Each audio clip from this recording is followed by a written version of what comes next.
Ինչու են օլիգարխները ձգտում գալ իշխանության։ Գողանան թալանեն։ Որ ավելի թալանան։ Դեմ եք, որ օլիգարխները գան իշխանության։ Հա, ինչը, իրանք պետք է չեն։ Իրանք ժամանակին չերեցին հրամին չենեն։ Սամվել Կարապետյանը ուզում է վարչապետի թեկնածություն դնի։ Կուզենա։ Ինքը շատ բան կուզենա։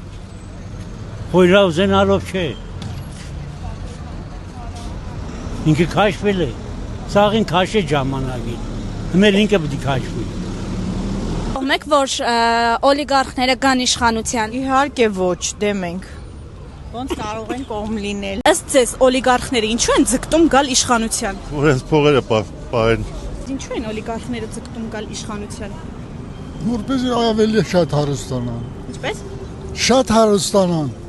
Միլիոնին հերիք չի, միլիարդ են ուզում։ Ըստ ձեզ օլիգարխները ուզում են գալ իշխանության, ինչ կարծիք ունեք այդ մասին։ Իրանք չեն կարագան, որովհետև մենք չենք ուզում։ Են ցանկանում գալ իշխանության։ Որ չեն ցանկանում, իրանք իրաց բերում են զորով։ Սամվել Կարապետյանը ուզում է գա իշխանության, օլիգարխները հնարավոր է գան իշխանության։ Չէ, թողնდა մնա, կյա ինչան էստեղ։ Չէ, ստեղ կյա վեճ, թողնდა մնա։ Ինչու են օլիգարխները ձգտում վերադառնալ իշխանություն։ Որ փողերը շատացնեն։ Ես փողերը շատանա, ինչի համար։ Ինչու են օլիգարխները ձգտում գալ իշխանության։ Ցավը տանում, ես օլիգարխ չեմ, որ իմանամ։